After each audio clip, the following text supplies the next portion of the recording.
নমস্কার বন্ধুরা, আমার সকল ইউটিউবের বন্ধুদের জানাই হ্যাপি নিউ ইয়ার 2026। তোমাদের সকলের জীবনে কিন্তু খুব ভালো হয়ে কাটুক। 2025 কার কেমন কেটেছে জানি না, আমার কিন্তু সেরকম একটা খুব ভালো কাটেনি। বাড়িতে একটার পর একটা বিপদ। আমি আমার এক প্রিয় মানুষ যে ছিল আমার কাকা, তোমরা জানো সবাই, ব্লগ যারা যারা দেখো, তাকে আমি 2025-এই হারিয়ে ফেলেছি। তো যাই হোক, আমি চাই 2026 যেন সবার খুব ভালো কাটুক, বিশেষ করে আমারও যেন খুব ভালো কাটুক। যাই হোক বন্ধুরা, আজকে তোমাদের সাথে একটা ছোট্ট রেসিপি আমি শেয়ার করতে চলে এসেছি। তো রেসিপিটাই কিন্তু তোমাদের সাথে শেয়ার করলাম। কেমন হলো অবশ্যই কমেন্টে জানিও। কড়াইতে আমি তেল নিয়ে নিয়েছি, নিয়ে এখানে কিন্তু আগে থেকেই দেখো মাছগুলোকে আমি ভেজে রেখেছি। আজকে যেই রান্নাটা আমি করব সেটা হচ্ছে দই কাতলা। মাছগুলো ভাজা কমপ্লিট। এবার কিন্তু গরম তেলের মধ্যে দিয়ে দিলাম গোটা গরম মশলা ফোড়ন। এবার এখানে একটা পেস্ট বানিয়েছিলাম, আদা রসুন আর পেঁয়াজটা কাঁচা লঙ্কা খুব ভালো করে বেটে নিয়েছিলাম।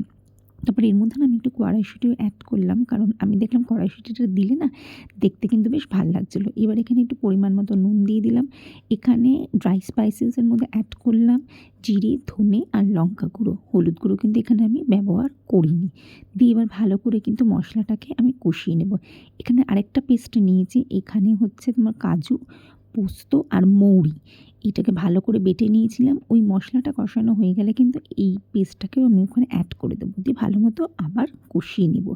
মশলা কিন্তু যত ভালো কষাবে ততই টেস্ট কিন্তু হবে। যাই হোক, এবার যেহেতু দই কাতলা, দই তো এখানে দিতে হবে। দইটাকে আমি ভালো করে কিন্তু ফেটিয়ে রেখেছিলাম।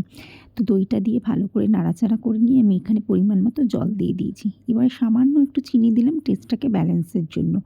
এবার যেই ঝোলটা ফুটে উঠবে তখন কিন্তু এক এক করে ভাজা মাছগুলো আমি এখানে দিয়ে দেব।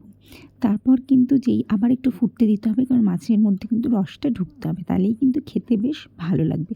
নুন মিষ্টি সব কিছু কিন্তু একটু চেখে দেখে নিতে হবে যে কেমন টেস্টটা হয়েছে।